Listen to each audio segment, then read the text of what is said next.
Everything was perfectly swell. There were no prisons, no slums, no insane asylums, no cripples, no poverty, no wars. All diseases were conquered. So was old age. Death, barring accidents, was an adventure for volunteers. The population of the United States was stabilized at 40 million souls. One bright morning in the Chicago lying-in hospital, a man named Edward K. Welling, Jr., waited for his wife to give birth. He was the only man waiting. Not many people were born a day anymore. Welling was 56, a mere stripling in a population whose average age was 129. X-rays had revealed that his wife was going to have triplets. The children would be his first. Young Welling was hunched in his chair, his head in his hand. He was so rumpled, so still and colorless as to be virtually invisible. His camouflage was perfect, since the waiting room had a disorderly and demoralized air, too. Chairs and ashtrays had been moved away from the walls. The floor was paved with spattered dropcloths. The room was being redecorated. It was being redecorated as a memorial to a man who had volunteered to die. A sardonic old man, about 200 years old, sat on a stepladder, painting a mural he did not like. Back in the days when people aged visibly, his age would have been guessed at 35 or so. Aging had touched him that much before the cure for aging was found. The mural he was working on depicted a very neat garden. Men and women in white, doctors and nurses, turned the soil, planted seedlings, sprayed bugs, spread fertilizer. Men and women in purple uniforms pulled up weeds, cut down plants that were old and sickly, raked leaves, carried refuse to trash burners. Never, never, never, not even in medieval Holland nor old Japan, had a garden been more formal, been better tended. Every plant had all the loam, light, water, air and nourishment it could use. A hospital orderly came down the corridor, singing under his breath a popular song. If you don't like my kisses, honey, here's what I will do, I'll go see a girl in purple, kiss this sad world toodaloo. If you don't want my lovin', why should I take up all this space? I'll get off this old planet, let some sweet baby have my place. The orderly looked in at the mural and the muralist. Looks so real, he said, I can practically imagine I'm standing in the middle of it. What makes you think you're not in it? Said the painter. He gave a satiric smile. It's called the happy garden of life, you know.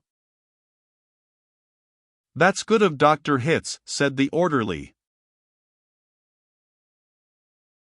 He was referring to one of the male figures in white, whose head was a portrait of Dr. Benjamin Hitz, the hospital's chief obstetrician. Hitz was a blindingly handsome man. Lot of faces still to fill in, said the orderly. He meant that the faces of many of the figures in the mural were still blank. All blanks were to be filled with portraits of important people on either the hospital staff or from the Chicago office of the Federal Bureau of Termination. Must be nice to be able to make pictures that look like something, said the orderly. The painter's face curdled with scorn. You think I'm proud of this daub, he said. You think this is my idea of what life really looks like? What's your idea of what life looks like? Said the orderly. The painter gestured at a foul dropcloth. There's a good picture of it, he said. Frame that, and you'll have a picture a damn sight more honest than this one. You're a gloomy old duck, aren't you? Said the orderly. Is that a crime? Said the painter. The orderly shrugged. If you don't like it here, Grandpa, he said, and he finished the thought with the trick telephone number that people who didn't want to live anymore were supposed to call. The 0 in the telephone number he pronounced not. The number was 2B or 02B. It was the telephone number of an institution whose fanciful sobriquets included Automat, Birdland, Canary, Catbox, Delouser, Easy Go, Goodbye, Mother, Happy Hooligan, Kiss Me Quick, Lucky Pierre, Sheep Dip, Wearing Blender, Weep No More and Why Worry? To be or not to be was the telephone number of the municipal gas chambers of the Federal Bureau of Termination. The painter thumbed his nose at the orderly. When I decide it's time to go, he said, it won't be at the Sheep Dip. A do-it-yourselfer, said the orderly. Messy business, Grandpa. Why don't you have a little consideration for the people who have to clean up after you? The painter expressed with an obscenity his lack of concern for the tribulations of his survivors. The world could do with a good deal more mess, if you ask me, he said. The orderly laughed and moved on. Welling, the waiting father, mumbled something without raising his head. And then he fell silent again. A coarse, formidable woman strode into the waiting room on spike heels. Her shoes, stockings, trench coat, bag and overseas cap were all purple, the purple the painter called the color of grapes on Judgment Day. The medallion on her purple musette bag was the seal of the Service Division of the Federal Bureau of Termination, an eagle perched on a turnstile. The woman had a lot of facial hair and unmistakable mustache, in fact. A curious thing about gas chamber hostesses was that, no matter how lovely and feminine they were when recruited, they all sprouted mustaches within 5 years or so. Is this where I'm supposed to come? She said to the painter. A lot would depend on what your business was, he said. You aren't about to have a baby, are you? They told me I was supposed to pose for some picture, she said. My name's Leora Duncan. She waited. And you dunk people, he said. What? She said. Skip it, he said. That sure is a beautiful picture, she said. Looks just like heaven or something. Or something, said the painter. He took a list of names from his smock pocket. Duncan, Duncan, Duncan, he said, scanning the list. Yes, here you are. You're entitled to be immortalized. See any faceless body here you'd like me to stick your head on? We've got a few choice ones left. She studied the mural bleakly. Gee, she said, they're all the same to me. I don't know anything about art. A body's a body, he said. All righty. As a master of fine art, I recommend this body here. He indicated a faceless figure of a woman who was carrying dried stalks to a trash burner. Well, said Leora Duncan, that's more the disposal people, isn't it? I mean, I'm in service. I don't do any disposing. The painter clapped his hands in mock delight. You say you don't know anything about art, and then you prove in the next breath that you know more about it than I do. Of course the sheaf carrier is wrong for a hostess. A snipper, a pruner, that's more your line. He pointed to a figure in purple who was sawing a dead branch from an apple tree. How about her? He said. You like her at all? Gosh, she said, and she blushed and became humble. That puts me right next to Dr. Hitz. That upsets you, he said. Good gravy, no, she said. It's just such an honor. Ah, you admire him, he said. Who doesn't admire him, she said, worshipping the portrait of Hitz. It was the portrait of a tanned, white-haired, omnipotent Zeus, 240 years old. Who doesn't admire him, she said again. He was responsible for setting up the very first gas chamber in Chicago.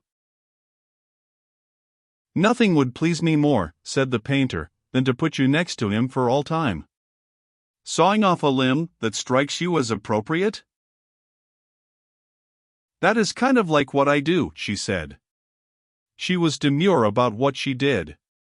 What she did was make people comfortable while she killed them. And, while Leora Duncan was posing for her portrait, into the waiting room bounded Dr. Hitz himself. He was 7 feet tall, and he boomed with importance, accomplishments, and the joy of living. "Well, Miss Duncan." "Miss Duncan," he said, and he made a joke. "What are you doing here?" he said. "This isn't where the people leave. This is where they come in." "We're going to be in the same picture together," she said shyly. "Good," said Dr. Hitz heartily. "And, say, isn't that some picture?" "I sure am honored to be in it with you," she said. "Let me tell you," he said, "I'm honored to be in it with you. Without women like you, this wonderful world we've got wouldn't be possible." He saluted her and moved toward the door that led to the delivery rooms. "Guess what was just born," he said. "I can't," she said. "Triplets," he said. "Triplets," she said. She was exclaiming over the legal implications of triplets. The law said that no newborn child could survive unless the parents of the child could find someone who would volunteer to die. Triplets, if they were all to live, called for 3 volunteers. "Do the parents have 3 volunteers?" said Leora Duncan.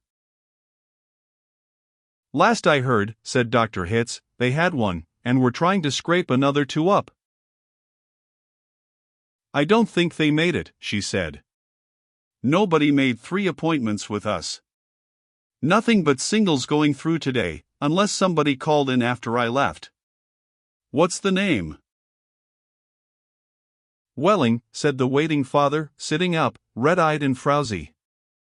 "Edward K. Welling, Jr., is the name of the happy father-to-be." He raised his right hand, looked at a spot on the wall, gave a hoarsely wretched chuckle. "Present," he said. "Oh, Mr. Welling," said Dr. Hitz, "I didn't see you." "The Invisible Man," said Welling. "They just phoned me that your triplets have been born," said Dr. Hitz. "They're all fine, and so is the mother. I'm on my way in to see them now." "Hooray," said Welling emptily. "You don't sound very happy," said Dr. Hitz. "What man in my shoes wouldn't be happy?" said Welling. He gestured with his hands to symbolize carefree simplicity. "All I have to do is pick out which one of the triplets is going to live, then deliver my maternal grandfather to the happy hooligan, and come back here with a receipt." Dr. Hitz became rather severe with Welling, towered over him. "You don't believe in population control, Mr. Welling," he said. "I think it's perfectly keen," said Welling tautly. "Would you like to go back to the good old days, when the population of the Earth was 20 billion, about to become 40 billion, then 80 billion, then 160 billion? Do you know what a druplet is, Mr. Welling?" said Hitz. "Nope," said Welling sulkily. "A druplet, Mr. Welling, is one of the little knobs, one of the little pulpy grains of a blackberry," said Dr. Hitz. "Without population control, human beings would now be packed on this surface of this old planet like drupelets on a blackberry. Think of it." Welling continued to stare at the same spot on the wall. "In the year 2000, said Dr. Hitz, before scientists stepped in and laid down the law, there wasn't even enough drinking water to go around, and nothing to eat but seaweed, and still people insisted on their right to reproduce like jackrabbits. And their right, if possible, to live forever. "I want those kids," said Welling quietly. "I want all 3 of them." "Of course you do," said Dr. Hitz. "That's only human." "I don't want my grandfather to die either," said Welling. "Nobody's really happy about taking a close relative to the cat box," said Dr. Hitz gently, sympathetically. "I wish people wouldn't call it that," said Leora Duncan. "What?" said Dr. Hitz.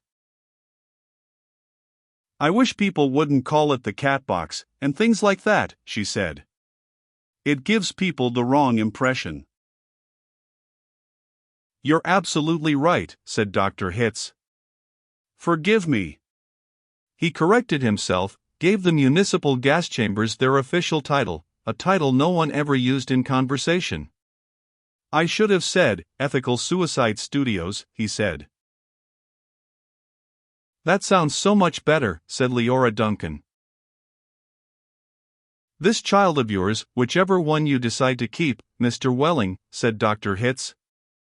"He or she is going to live on a happy, roomy, clean, rich planet, thanks to population control. In a garden like that mural there." He shook his head. 2 centuries ago, when I was a young man, it was a hell that nobody thought could last another 20 years. Now centuries of peace and plenty stretch before us as far as the imagination cares to travel." He smiled luminously. The smile faded as he saw that Welling had just drawn a revolver. Welling shot Dr. Hitz dead. "There's room for one, a great big one," he said. And then he shot Leora Duncan.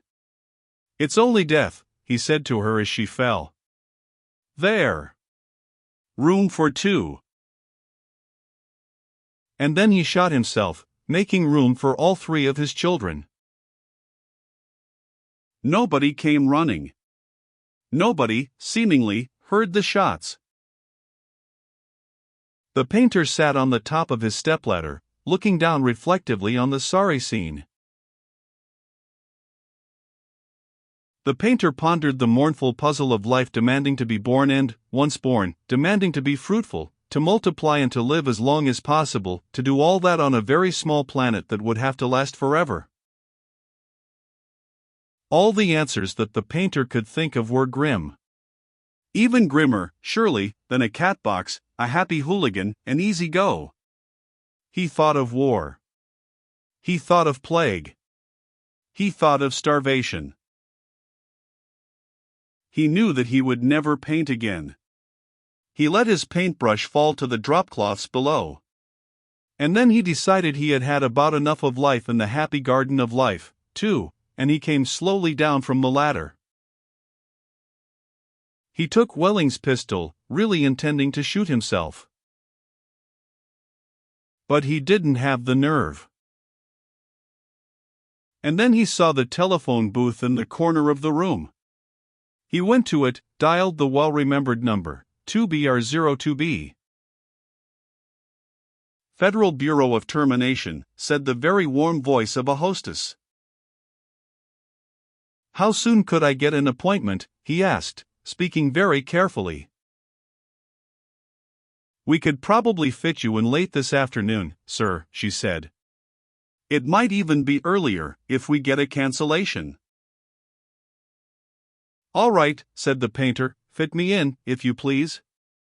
And he gave her his name, spelling it out. "Thank you, sir," said the hostess. "Your city thanks you, your country thanks you, your planet thanks you. But the deepest thanks of all is from future generations." The end.